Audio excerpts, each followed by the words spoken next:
So, like I said, I'm going to be out there on Saturday. Let me tell you how I feel about going to fights. I really don't enjoy going to fights. I do much more. I do better from here. But the thing is, I gotta get out. I gotta get out there in the field sometimes, right? You know. So I'm gonna be out there on Saturday night, and you know, I'm going to basically try to get some educated questions in to Eddie Hearn about, hey, listen, what's going on with Andrade, and if Danny Jacobs wins, would there be a contract? Also, they're supposed to have a press conference. Got an email saying they're supposed to have a press conference before the HBO card starts. So I'm thinking that press conference will likely be Big Baby Miller versus Fresno Quindo, Clarissa Shields versus who she's going to be fighting, and Brenda Rios versus Luis Arias, Gabe Rosado versus whoever he's fighting, or Brenda Rios versus whatever. I think it's going to be the AC card they're going to have a press conference for. So I got to be out there extra early. That shit might be at 5 o'clock. So I'm going to be out there from like 4 p.m. until like 2 a.m. Mix in 2 hours of driving up and back. God damn it, right? But hey, listen, we got to get out there and get to the field for you guys, man, and cover these motherfucking fights. Because sometimes I be sick and tired of seeing these people going to these events and asking these dumbass questions, asking shit that nobody motherfucking give a fuck about. Right? I don't care what it feels like to you to be motherfucking fighting in New York. I don't give a shit. Like, what does it feel like, Danny, to be fighting in the mecca of... I don't give a shit. I'm going out there, I'm going to be like, okay, look, you beat Sergey Derevyanchenko. You're likely going to get a contract from the zone. Do you think you deserve the same amount of money as Canelo or some shit? And if you don't get Canelo, will you fight Andre? That belt unification is right there. There's no politics. What's going on with Jamal Charlo? Don't you think he's got to come over to the zone because all the 160 pounders are over here and shit? I'm not going out there to be motherfucking taking pictures and shit, but people been telling me I do got to start taking pictures. I do got to start taking pictures. No, listen, I be in there. Like, I put it this way. Like, this is what I do. When I go to events, I be in the back. Like, I don't want to be out there. I don't, I keep my ass in the back. Or whatever they say the media's supposed to be at, I'm like, all right, I'm back here. All that loud music and people walking around, I'm there to work. When it comes to like press conferences, hell yeah, I'm setting my shit up right. Hell yeah, I be going in there with all this motherfucking gear. I be having a motherfucking laptop, 2 tablets, 2 USB charger battery packs, a motherfucking selfie stick, a full motherfucking mount pod, a tripod. I be having all that shit, man. I be having all that shit. But now I got a hefty schedule coming up. I'm gonna be going to events now every 3 weeks. It's gonna be busy, but it is what it is. I'm doing it for you, the people. What y'all think about Charlo versus Harrison and Charlo versus Monroe? I already saw Charlo versus Monroe cooking. I've been saw that cooking. I saw that. I saw when they was fucking buying the fucking poultry, the seasonings and shit. Mrs. Dash is a little overrated. It looks good when you put it on. It makes you gives your food a nice little nice presentation. But that shit's overrated. I get that shit from Aldi or the dollar store. It's the same thing as Mrs. Dash. Sometimes you have to wonder though, like if you get like oregano or motherfucking Italian season from the dollar store, that shit just be fucking sticks and shit. For real. That shit just be fucking broken up leaves and sticks. Like, don't get your oregano from the motherfucking dollar store. Both brothers win by KO. Yeah, this is supposed to be the new PBC on Fox deal. The new and improved PBC on Fox. But no disrespect to Tony Harrison and no disrespect to Willie Monroe, but these are like showcase fights. And I completely understand the politics at 160 pounds and the politics at 154 aren't allowing the Charlos to fight the top competition. And when you look at And when you look at, damn it, I forgot what I was going to say. Oh, when you look at the fact that this fight is in New York, and the Charlos, they were really pushing to have this fight in Houston. See, for a homecoming card, this would have been great. You know, homecoming card set up for the Charlos to get knockouts. But for it to be New York on the new PBC on Fox, it's just like, it's giving the media shit to talk about. And they're already saying, you know, it's like, this is what they're opening the new PBC on Fox with? Like, that's what everybody's saying, and I feel the same way. It's like, what? Y'all got a new PBC on Fox deal, and that's what you're opening with? No disrespect to the Charlos, but fans not feeling this fight, you know? But if you're hardcore and you understand the politics involved, let me go pull up the rankings, then you'll see that, well, they really couldn't fight anybody else. And, you know, you didn't want the Charlos sitting out either, you know?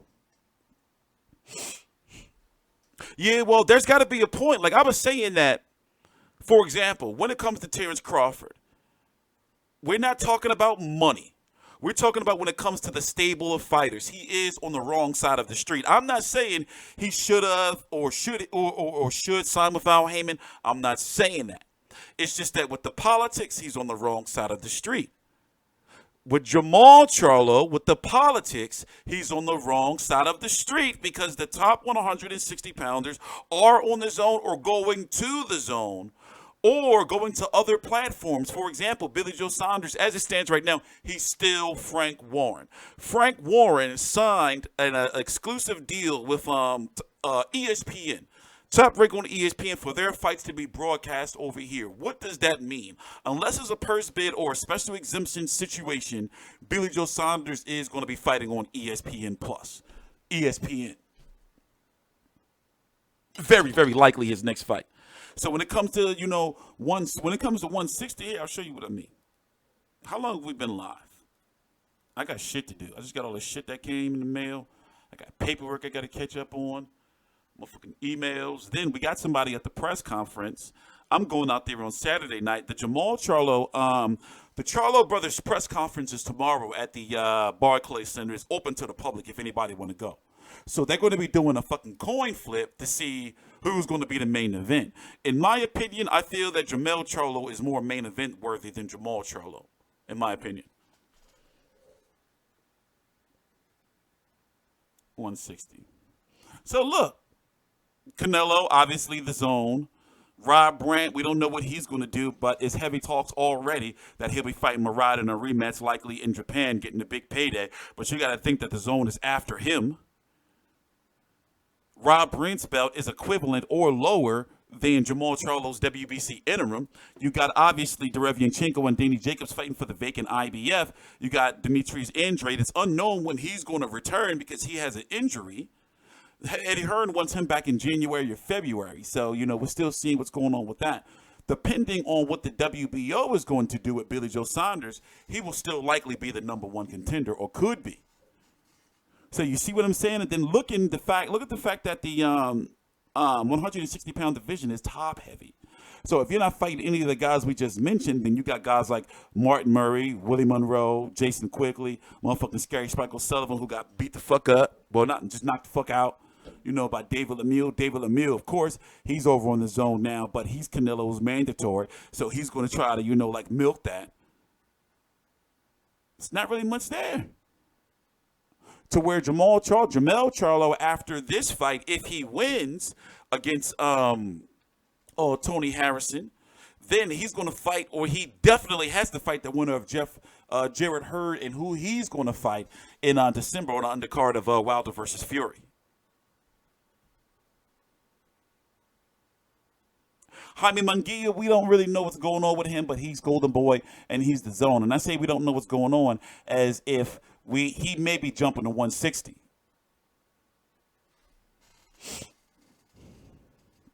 What are y'all talking about? What are y'all bitching about? Spence needs to go to ESPN. No, he doesn't. Not necessarily. I mean, it's like this. He has other options over there for him. With Sean Porter, Keith Thurman, I know he's not going to get the Pacquiao fight, but Pacquiao, there's other one. Even they can sell Collazo, even if we don't want it. Andre Berto, even if we don't want it. Where the WBO rankings are, slim as shit. And when it comes to opponents over there in that stable, you know. And so Jamal Charlo's already hinted at that he would go to HBO. This was last year when, we knew HBO was going to be on their way out, but it wasn't confirmed.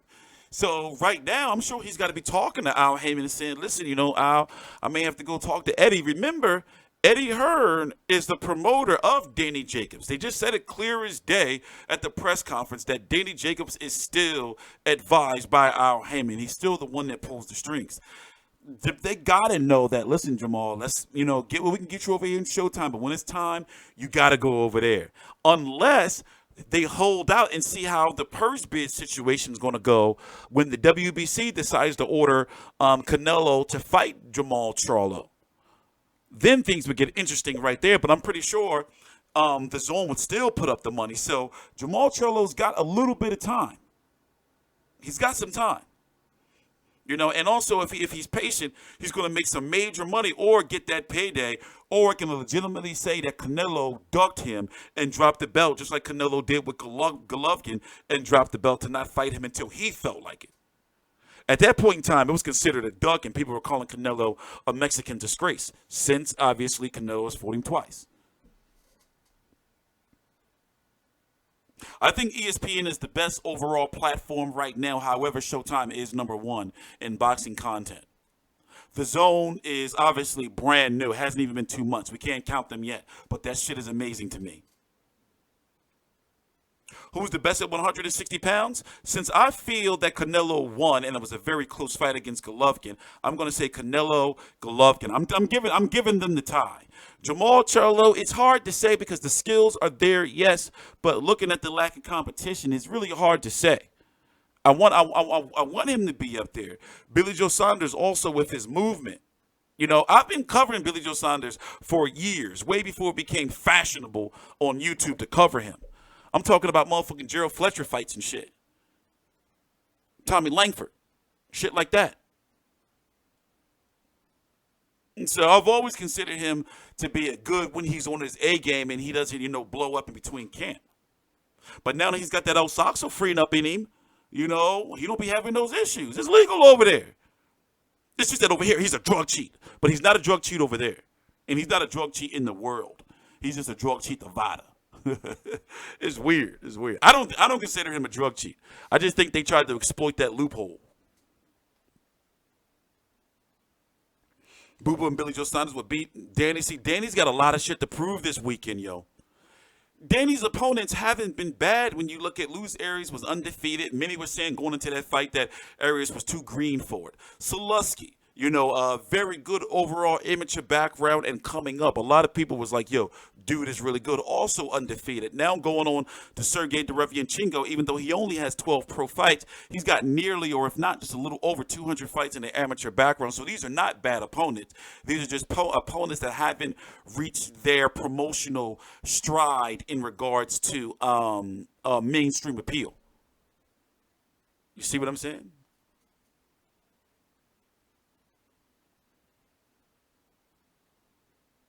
Boo Boo and Jacobs, I don't know, man. Depends on how you look at it, though. Let me see how long we've been live. Because I still got a couple of Fight Week videos to get out. Yeah, we got 12 minutes. Oh, I got to edit the first half an hour out. Because they took they was late with the press conference. So this video's going to be about an hour and a half long when I finish editing that shit out. Yeah, we got about... How much time do we have left?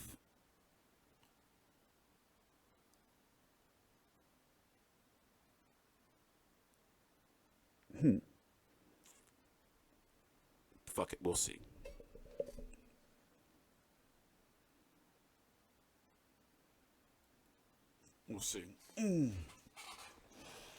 But I'm supposed to be going to this fight. Honestly, I'll leave it up to you guys. I don't want to. Let me tell you. Here's how it is.